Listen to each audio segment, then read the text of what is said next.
اور اچھے بندے کی، اچھے انسان کی مثال میرے اور آپ کے لجپال آقا صلی اللہ علیہ وآلہ وسلم نے حدیث پاک میں بیان فرمائی۔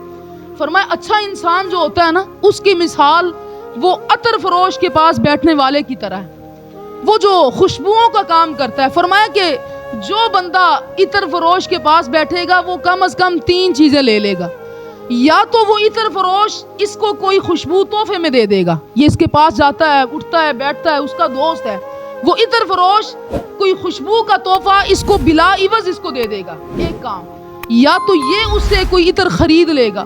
فرمایا کہ اگر یہ لینا دینا نہ بھی ہوا، یہ خرید و فروخت والا معاملہ نہ بھی ہوا، تو جب تک یہ بندہ عطر فروش کے پاس بیٹھا رہے گا تب تک اس کا جسم معطر رہے گا، تب تک اس کے پاس سے خوشبو آتی رہے گی، تب تک اس کے پاس سے خوشبوؤں کے حلے اٹھتے رہیں گے۔ اسی لیے فرمایا کہ اچھے انسان کی مثال وہ عطر فروش کے پاس بیٹھنے کی سی ہے۔ اور برے بندے کی مثال کیا ہے؟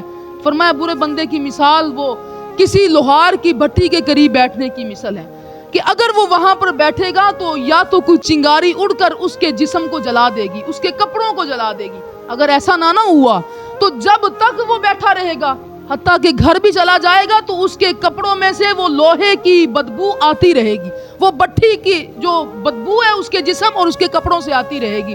اس لیے میرے اور آپ کے آقا صلی اللہ علیہ وآلہ وسلم آپ نے ارشاد فرمایا کہ اچھے بندے کی صحبت کو اختیار کیا جائے اور برے بندے کی صحبت سے باز رکھا جائے۔